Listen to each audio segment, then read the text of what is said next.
family traditions that we always had growing up was that we'd go to my grandmother's around 4 o'clock on my dad's side. My grandmother on my dad's side. We'd go over there about 4 o'clock and we'd have Christmas with her and my grandfather Red. And she'd always buy us a ton of presents. And it was so much fun opening those presents. And then we would, after we had supper, and we would go to my grandfather's house on my mom's side. And he lived kind of on the poorer side of town. He was never rich, and he had a really tiny house. It was actually a log cabin that they converted into a house over the years. Oh, wow. I mean, the walls were like 2 feet thick. Like, oh, that's sick. It was crazy. But he would go all out for Christmas. And he would make his own decorations. He built his own decorations. Oh, wow. Like, he had wooden reindeer out in the yard. He made them? And he made them. Wow. And, he had, like, a whole, like, herd of deer out in the yard, wooden deer. But they looked so cool. And then, of course, he had Rudolph. And he had one red light on Rudolph's nose. And, like, he'd go up. And with the way his house was, and it was so small, but it looked like a gingerbread house. And it was so lit up and so colorful that no matter what room you went into, there was Christmas decorations. And, like I said, my grandfather was on the poor side of town. He didn't have a lot of money. So it was always that contrast of going from my grandmother who went all out with the presents to my grandfather who went all out with the decorations and put the hard work into making it something special. And that was always kind of the cool thing because we'd go over there at night and all the lights would be. He was the brightest house on the block. It was more the family experience. Yeah, you know, you hit the nail on the head when you said something because when I was thinking of what I like the most about Christmas, you know, when you were a kid, kind of like what Enzo said, were you more of a receiver or a giver? And when I was a kid, of course, you're more of a receiver. You want gifts. You know, you're thinking of everything that you saw on TV and everything you want to receive that year. But then I moved to South America. You know, I was raised in the U.S. and then until I was about 10. And then I moved to South America and I started experiencing the culture over there. And it was more about, okay, yeah, there's some gifts, but it's more about just hanging out with the family, putting on music, dancing, eating. And it's just a big party is what it is. It's like a nonstop party.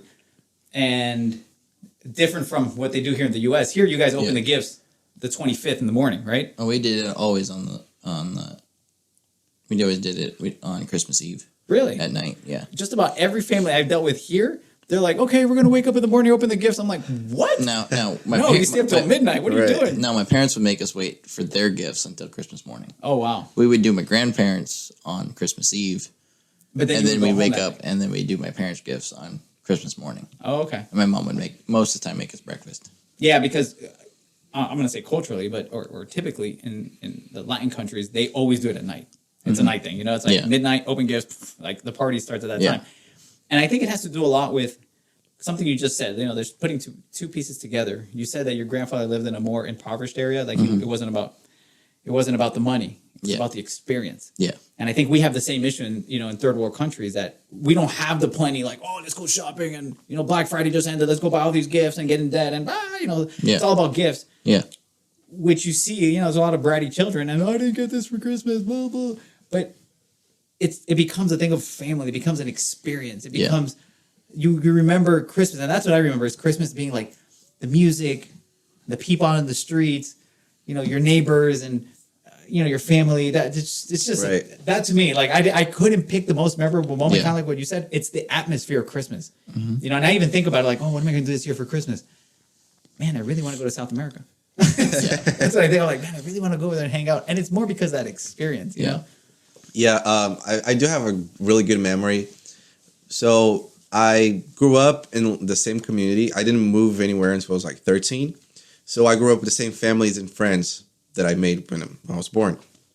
So I remember for this one Christmas, I think it was 2012 or 13, that we were just in family. So we made dinner. We had all the decorations for Christmas Eve and all that. But I don't remember what happened that we had to go to our friend's house to just ask for something. And they were like, hey, you know what? You want to just have dinner with us? We're like, yeah, awesome. And it was one of the best, Christmas Eve's like parties or whatever that we've had.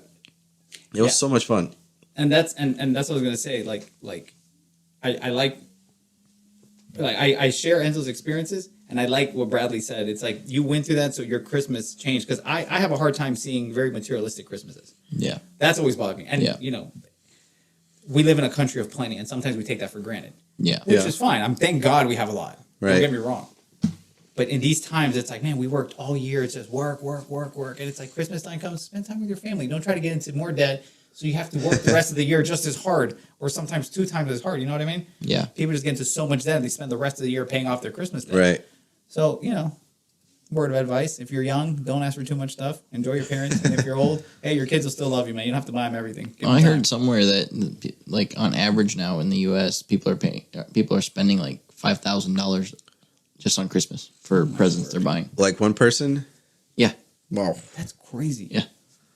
5,000. They're just trying to make people happy, I guess. Well, and the thing is, and I would love to find out if that statistic or that number is for the people who have $5,000 in the bank sitting there doing nothing, basically burning a hole in their pocket, or is it the $5,000 people that have the credit for $5,000, they get it, and they're still trying to pay it off? You know what I mean? Yeah.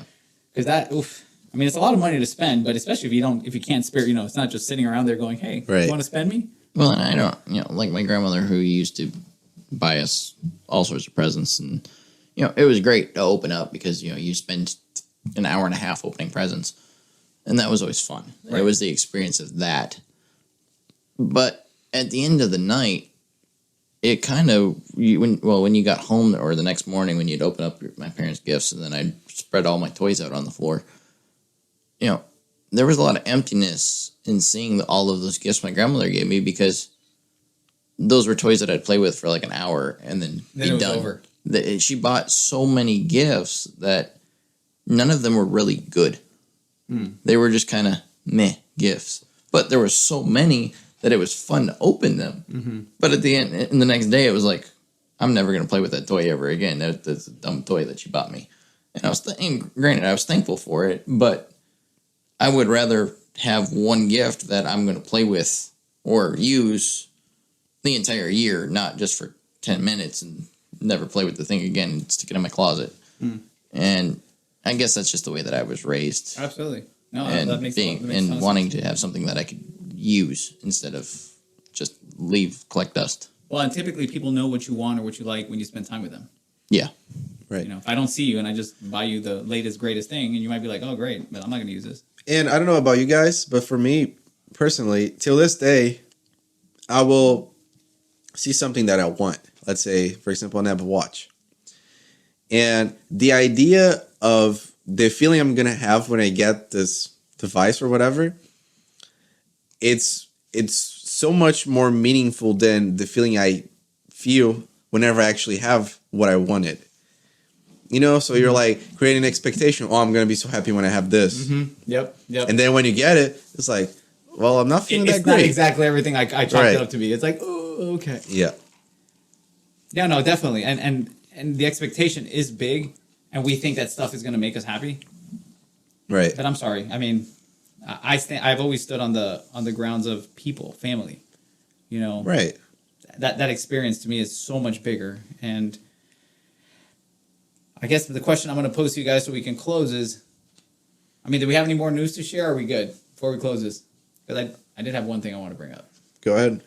We're good? Yeah. If you can give a gift to the world right now, it's going to come true, okay? You're actually like a little genie. You're going to give a gift to the world this Christmas. What are you going to give them? I'm going to end COVID. Like it never happened. So you're going to shut off all the news stations? Is that what you're saying? Exactly. Yes. That's it. All right. No more drama, no more anything. Just live our lives normally. Okay. I'm kind of going with Enzo on that one. That's a loaded question. It is a loaded question. But COVID's changed everything we do, everyday lives to relationships to jobs, and it'd be nice to get back to the actual normal that we lived before. Okay. I know this is gonna sound so cliche, but I'd like to give people love. Not me Yeah. personally, but the ability to love somebody. Because Just kidding. one of the issues, the problem that I'm seeing is that right now it's COVID. Right. Well, in 2 years from now, it'll be blah. It'll people are be still gonna another fight over it. variant. Right. Yeah, COVID 20. They'll be the one that came from an elephant or something somehow. And the problem is that people can't speak their opinion, their thoughts. That's over. And there are people who are ostracizing their own family, I even know a couple that got a divorce over this. Wow. Because one person saw it one way, the other one saw it the other way, and they just couldn't deal with each other anymore, and that was it. That was the straw that broke the camel's back. So for me, at least to be able to tolerate people, Yeah, it shouldn't be that way. it shouldn't. The same thing with like politics. We have our differences, but Absolutely. let's focus on what we have in common and just get along. And I think it's really hard to do if you don't have love for that other person. And I don't mean like erotic love or anything, but just understand that, hey, look, you're my fellow man. You know, hey, we live on the same country. You know, at least let's look after each The other. same planet. I mean, Right. it comes down, like you said, it comes down to understanding. Just understanding other people have different views from you. Absolutely. You listen to me, I sound crazy. Yeah. But I love people Yep. to death. Like, you have no idea. Like, people can judge me all day.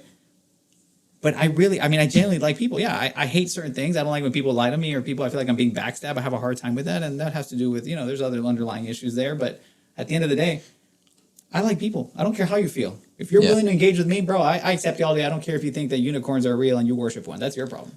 I'm still going to love Yeah. you just the same. So, and if unicorns are real, hashtag I'm sorry. Sorry, unicorns. But anyways, we appreciate you guys for listening. Bradley, thank you once again for Thank you for having being me. here with us. Thanks for having me, guys. Appreciate it. And you guys, we want to wish you guys, whoever's listening out there, Merry Christmas is right around the corner. So Merry Christmas. Merry Christmas. Merry Christmas, everyone. And, give the gift that keeps on giving. So make sure you give the gift of sharing this podcast with other people so they can enjoy and laugh and maybe educate themselves in a weird way. Nice, bro. Well, It's not where I thought that was going. Yeah. hey, man. Sorry about that. Okay. Well, just remember you guys can follow us on Spotify, YouTube, Apple Music, and Instagram. And if you want to hit us up with any questions or suggestions, you can reach us at trp@thisrandompodcast.com. Yep, and we are very active on our Instagram account. We're checking it, so if you guys have any suggestions, go ahead and do it there too. We know sometimes emailing can be a little bit archaic, so we appreciate you guys for listening, and live your life one random day at a time.